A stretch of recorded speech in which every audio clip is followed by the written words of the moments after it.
Kwa majina naitwa Dr. Baraka Nzobo, ni mkurugenzi msaidizi anayesimamia huduma za kinywa na meno Wizara ya Afya. Naam. Ninyi mmekuja hapa pia kwa ajili ya kutoa huduma hapa bila shaka. Naam.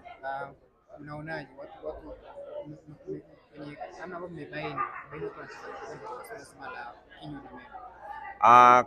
Kwanza kama wizara tunashirikiana na wadau mbalimbali katika kuhakikisha kwamba huduma za afya ya kinywa na meno kwa Watanzania zinakwenda vizuri. Kama unavyoona kwenye hili banda hapa, tuna wadau wawili ambao wameshirikiana na serikali yetu kwa maana ya Wizara ya Afya kuja kusaidia kutoa huduma za kinywa na meno.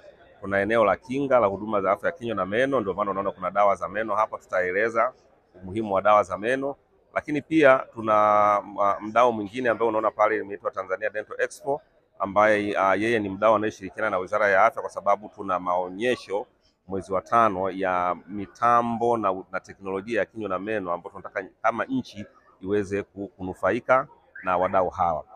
Watu wanakuja na asilimia kubwa yanayofika katika banda letu unakuta kwamba ile elimu ya kujua namna gani ya kujikinga na magonjwa ya kinywa na meno bado iko chini. Kwa hiyo kikubwa tunawapa elimu. Baada ya kuwapa elimu tunawafanyia uchunguzi, tuko na madaktari tunawafanyia uchunguzi. Matatizo ambao tunayagundua kutoka kwenye vinywa vyao tunawaelekeza namna gani wapi waende kwenda kupata huduma.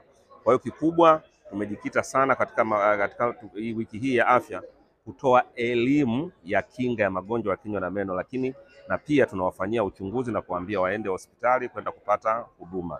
Kwenye huduma zipo za aina nyingi. Unajua watu wa Tanzania asilimia kubwa walikuwa wanajua akipata changamoto ya jino anakimbilia kung'oa. Dawa ya jino sio kung'oa. Jino linatibika na linapona kabisa. Ukienda hospitali, rais wetu amefanya uwekezaji mkubwa sana wa eneo la kinywa na meno, kuanzia vifaa, wataalamu wa kinywa na meno pamoja na dawa za kutibia magonjwa ya meno. Kwa hiyo watu wakifika pale wanatibiwa na wanapona kabisa.